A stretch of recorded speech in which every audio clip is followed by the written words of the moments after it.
టీచర్‌గా చేస్తున్నారా? మరి అంత కష్టపడి మిమ్మల్ని చదివించారు. మీకు ఇష్టమైన చదువుని చదువుకున్నారు. మీరు టీచర్‌గా చేస్తున్నారా లేదా ఇంటికిని?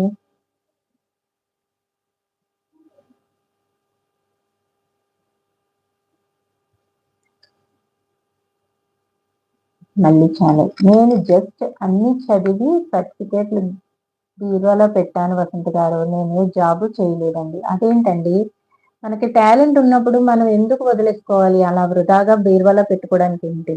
మనకి టాలెంట్ ఉన్నప్పుడు అంటే టీచర్ అంటే ఇంకా గొప్ప విషయం అండి. చక్కగా పిల్లలకి చిన్నతనం నుంచే మనం నేర్పించవలసిందంతా కూడా ఎక్కువ చెప్పాలి అంటే మనం టీచర్‌లోనే ఎక్కువుంటది.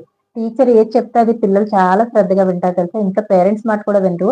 టీచర్ మంచివాళ్ళయ్యుండి వాళ్ళు చెప్పే విధానం బావుంటే మాత్రం పిల్లలు ఖచ్చితంగా టీచర్ చెప్పినట్టే వింటారు.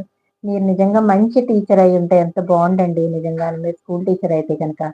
ట్రై చేయండి ఏదైనా టీచర్ అయితే. చిన్న పిల్లల టీచర్ అవ్వండి. పెద్ద పిల్లల టీచర్ అవసరం లేదు. ఎందుకంటే వాళ్ళు మన మాట వినరు. చిన్న పిల్లల టీచర్ అయితే మాత్రం ఖచ్చితంగా టీచర్ మంచిగా గైడెన్స్ ఇస్తే పిల్లలు చాలా బాగా వింటారు. ఆ మాటలు వాళ్ళకి ఎప్పటికీ గుర్తుండిపోతాయి కూడా. మీరొక మంచి టీచర్ అవ్వాలని నేను కూడా కోరుకుంటున్నాను మల్లి గారు.